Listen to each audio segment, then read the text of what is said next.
Hey everyone, it's Carly Hall, and today I'm going to show you how to cut your own custom picture frame mat using the Logan Compact Classic Mat Cutter. I will link this product in the video description because this is a great investment if you have a bunch of mats to cut and don't want to pay the premium to have custom mats cut for you. So I'm going to get started. We're just doing a small picture frame mat today.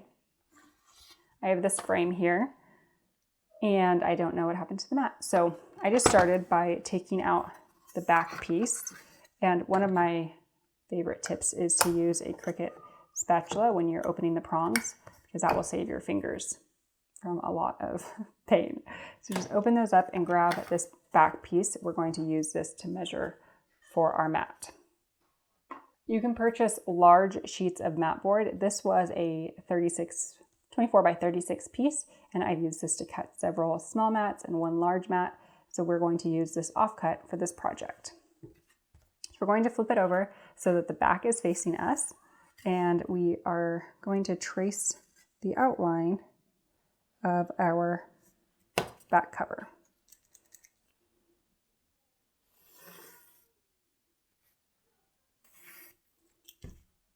All right, so once we have it traced, we're going to cut it down. And we're going to use the actual mat cutter for this step as well as the beveling step. If you need this to move out of the way, you can just unscrew it and push it out of the way off your board.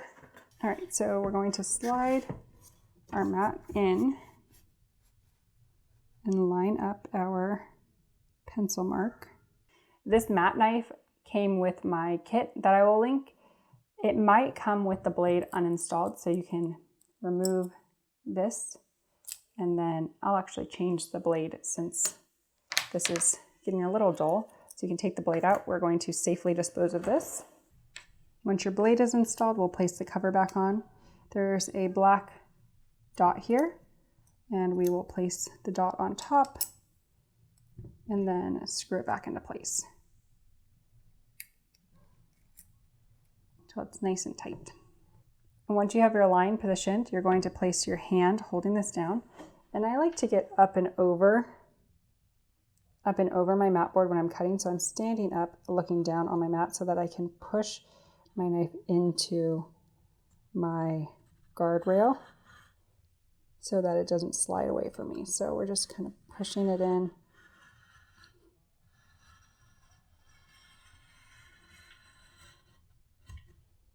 Guiding it all the way along. And then if you need to get just one more pass, you can slice it. Now I have a long enough piece where I can rest it against this black guard, which makes it easier to hold.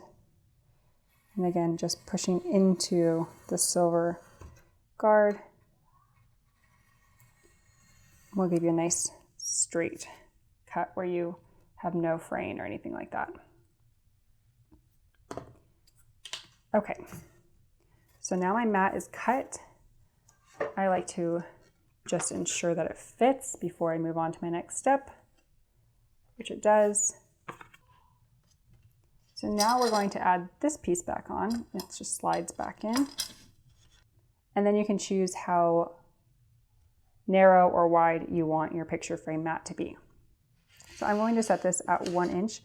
It can actually go a little bit smaller than 1 inch, but I'm going to make this bigger mat, so we're going to set it at 1 inch by sliding the scale and then having the arrows pointing to the number we want. So if I wanted 3 inches, we'd slide it and point it to the 3.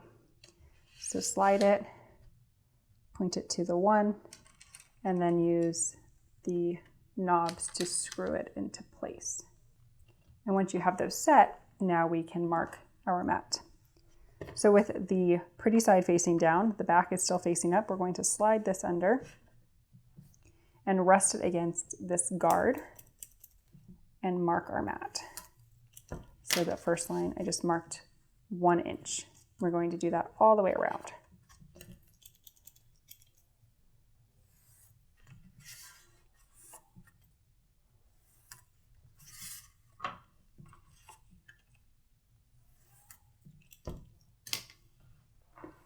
All right, so now that it's marked, we can cut.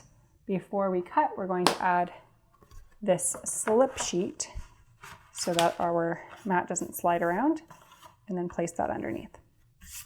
This slip sheet came with my kit and it's stamped slip sheet, so I always add it underneath the beveling. You also have a note that says you must use a backing sheet only when bevel cutting to remind you to add this slip sheet before you bevel. So here's the bevel cutter. If your blade is not installed, you'll install it very similarly where you unscrew this, add your blade, and then when you press this down, the blade pops through. So now this will ride on the rail, and to cut, we're going to line it up to the pencil mark. There's a little bevel here. We're going to line that bevel mark up and then press on the black and push it away from us until we get to our other pencil mark. Oops, I'm trying not to get my head in the way.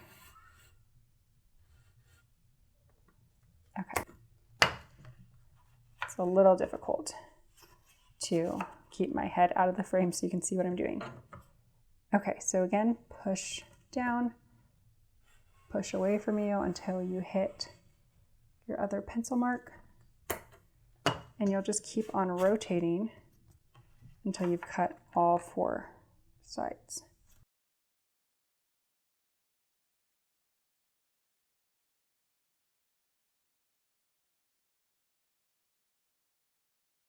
Okay, so now we've cut everything out and we can pop through our mat board. That was the one I think I got my head in the way. Okay, let's cut this side one more time. Sorry about that.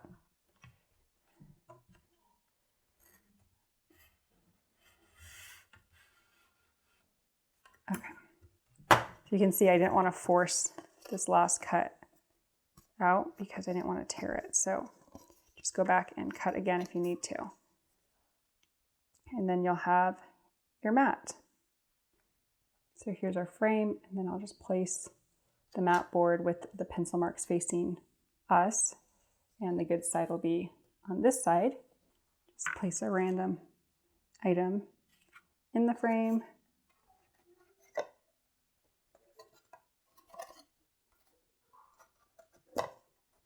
And press these down so we can see the mat. And here's the finished product. You can see that the bevel edge adds just a tiny bit of interest and gives this project a really professional, high quality feel. And with the price of the mat cutter and the mat boards, I think that would have been the same price as just having one mat cut professionally.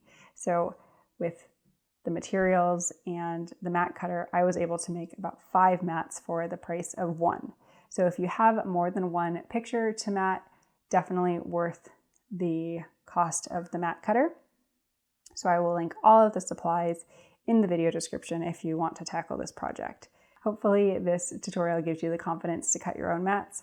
And if you have any questions, make sure to leave them in the comments. If you found this video helpful, make sure to like it and consider subscribing to my channel for more weekly DIY videos. Thanks so much for watching, and I will see you in the next video.